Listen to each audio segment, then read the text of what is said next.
There are some changes coming to the way that we do real estate. Welcome to this week's episode of Real Talk.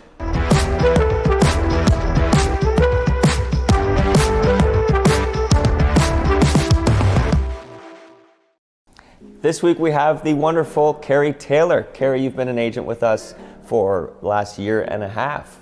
And today we want to talk about some of the changes that came out of Ottawa's budget for 2022, mostly aimed at leveling the playing field between first-time buyers and people with a home already, and then aimed at doubling the housing starts in Canada.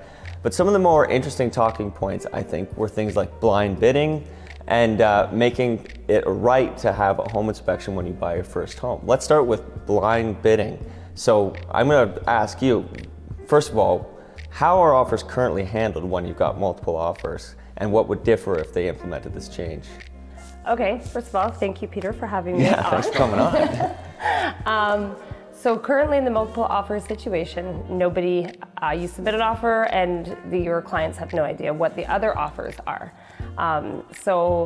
There could be a drastic difference between your offer and the next offer, and you'll never know that.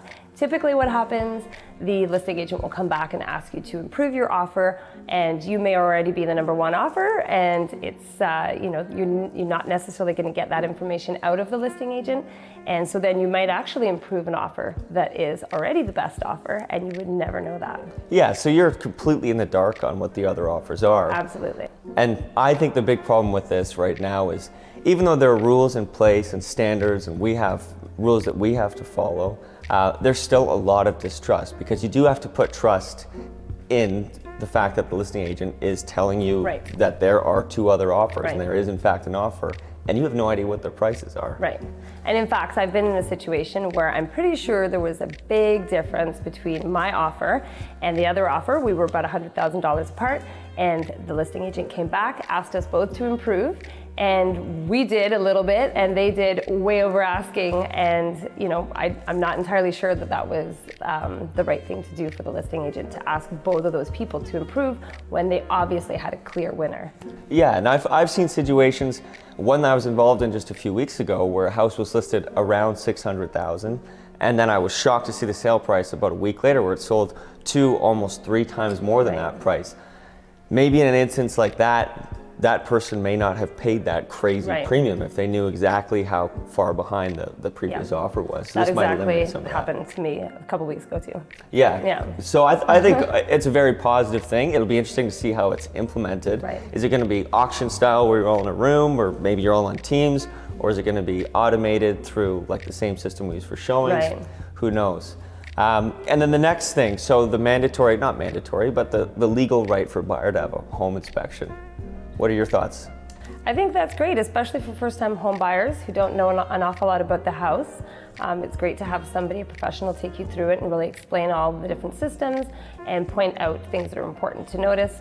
So I think that's a big benefit, especially, as I said, for first-time home buyers. Yeah, especially for first-time home buyers. For anybody, it's tough to take that leap. Especially during COVID, you only had like 15 or 30 minutes to go through a house. And then you're competing against all these other offers, and you've got to go in and waive your inspection, because that's the MO of the market. This would ease a lot of those nerves and, allow you to dot your I's and cross your T's. I had a crazy situation that was in an offer situation where we didn't actually see the house. We put the inspection in, and the listing agent tried really hard to get us not to have that clause. And when we went back to the house, actually there was no gas supply, there was no water meter, there was a whole bunch of issues that would not have been flagged had we not have actually had that home inspection. So it's very important. And also, the sellers will now know that there's a much higher likelihood that someone's going to do a home inspection on their property because they have the right. So the great part about this is that sellers will be getting their houses better prepared for when they go to market, and they're not going to be able to, if they're trying to hide things, they're not going to be able to, because they know that a home inspector is going to be coming through their house. So I think it's better for all. I think so too. Yeah. Okay, well that's fantastic. Thank you very much, Keri, for coming on. Thanks for having me.